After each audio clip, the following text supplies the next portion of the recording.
Hello everyone, welcome to the Scumdogs Kennel. I'm your host, Chris Williams, and in today's Cryptid Corner mini-episode, today we got more UFO and UAP news, folks. And we'll be reading in this article titled, Senator Rounds on UFOs, Some Strange Things Are Out There. Continuing with the debate of, what is out there in our skies and what does our government know about it? We'll learn all about this senator's efforts to uncover the truth. So let's get into it now.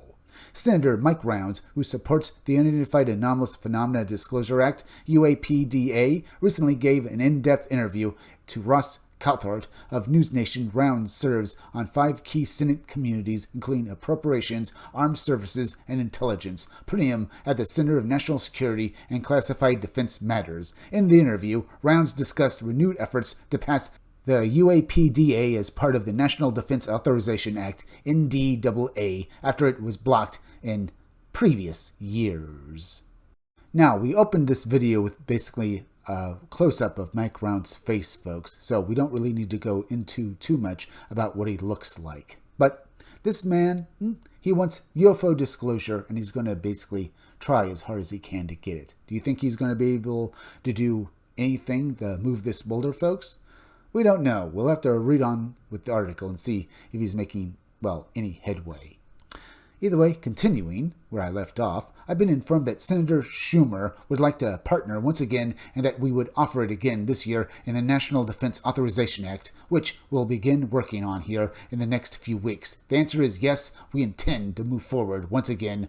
Rounds confirmed. So that's good to hear, folks. So both Senator Schumer and him are going to once again basically delve into the subject of UFOs and UAP disclosure. As I said, folks, will he be able to do it?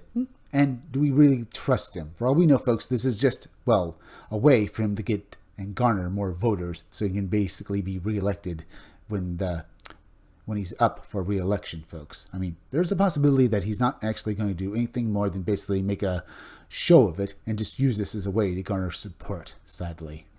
I mean, that's usually what we hear with senators and politicians in general. But I can hope here that at least maybe we'll actually finally get some headway. But we'll have to see. Either way, let's move on to the next part of the article. The UAPDA proposes a presidentially appointed commission to oversee the declassification of materials related to UFOs, or what the government now calls UAPs, Unidentified Anomalous Phenomena. When asked why the bill includes the phrase non-human intelligence, Rounds was direct. Our intent was to make sure that there wasn't any assumption by folks who were following it that we were trying to hide anything, he said. Let's just say, look, if there's any hint of that out there, then let's disclose it. He clarified this wasn't because he or Senator Schumer had a smoking gun, but because they wanted transparency. If anything unusual exists, the goal is to collect it, review it for national security concerns, and release it when appropriate. Will they be able to, folks? We can only hope. Rounds expressed openness to working with the House to fine-tune the bill, especially if concerns arise about revealing sensitive U.S. or foreign weapons systems. He explained how secrecy had helped in the past. For example, stealth technology was deliberately kept under wraps for years to avoid giving away strategic advantages.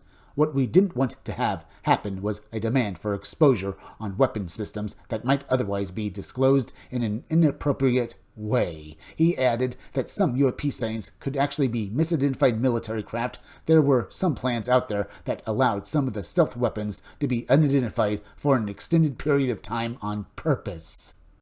But this is all stuff we've known about before, folks. Indeed, the government went to deep depths to hide their stealth technology, even on one occasion driving a UFO researcher into insanity to basically hide stealth and other, aeronautical technology that they were working on, folks. Now, I'm not quite sure if the technology that, they were working on when this researcher was, researching what he thought were UFOs, but in reality were some sort of top-secret aircraft they were developing, were stealth technology or not. But you can see how far the government will go to basically protect its own secrets. Either way, that's the idea here, folks.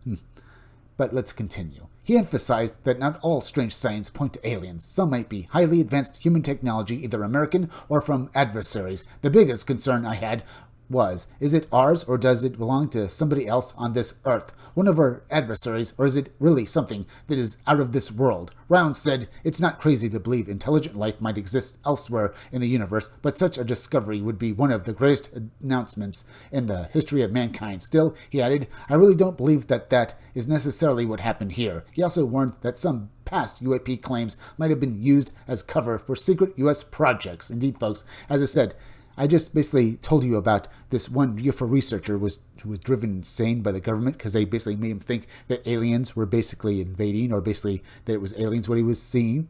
But also, yeah, I can believe that the government does use the UFO phenomena as a way to basically cover their tracks and basically keep their top secret projects secret.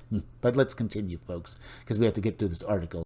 There may have been some overt attempts to actually create some thought that there were items of UFOs that we just couldn't explain, and they were being used to actually hide some of the most advanced weapon systems, Rounds said, citing the stealth bomber and high-altitude aircraft like the SR-71 Blackbird as examples. These aircraft often flew at altitudes and speeds that looked out of this world to the average observer, especially when seen briefly or unexpectedly, kind of like seeing a drone for the first time 20 years ago.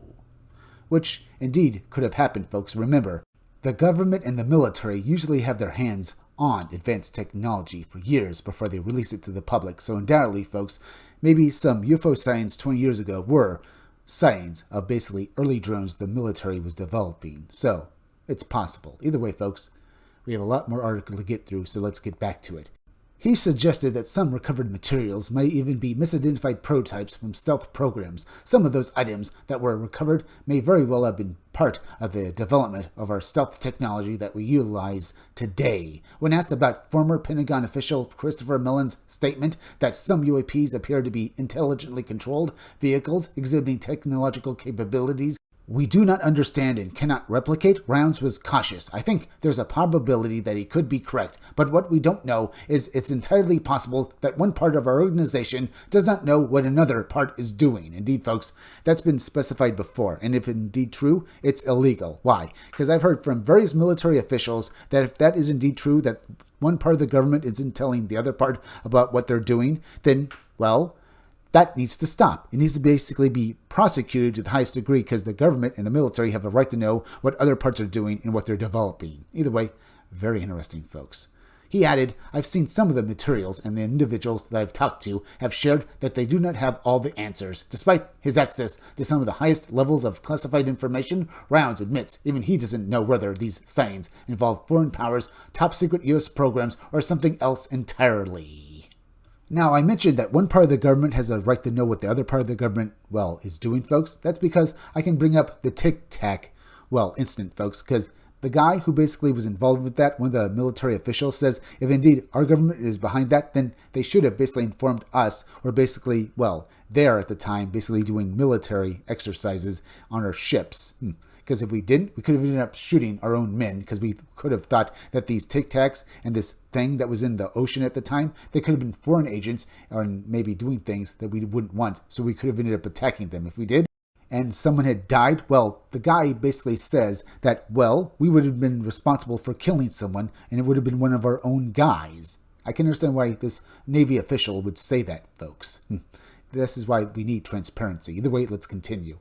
But Round's message was clear. While some strange things are out there, it's not always aliens, but it could be. And if so, the public deserves to know in a responsible way. I have to ask, and have to say, folks, does the government actually believe that? It could be the government doesn't think we're ready for the, truth, folks, that aliens do exist, and they're worried that this could entirely change the way the whole world is, and in such a way might even basically make people lose faith in their government if they come out and say that they've known about aliens and extraterrestrials for perhaps decades now, folks. But I have to say, I think that this should happen because we have a right to know. We have a right to know what is out there and what is, if anything, we are seeing. Anyway, folks, we're at the end, so please go subscribe to my YouTube channel, Read Comics That Are Bad For You. You can use the YouTube link down below in the descriptions or the chat to go subscribe to me. Hit that like button for me. Make sure you're still subscribed. Leave some comments down below. Hit that bell for notifications. Hit the part of the bell that will give you all future notifications. And please, share this video out. I'm Chris Williams from the Scumdogs Kennel. Thank you all for joining me. I'll see you all again tomorrow, folks.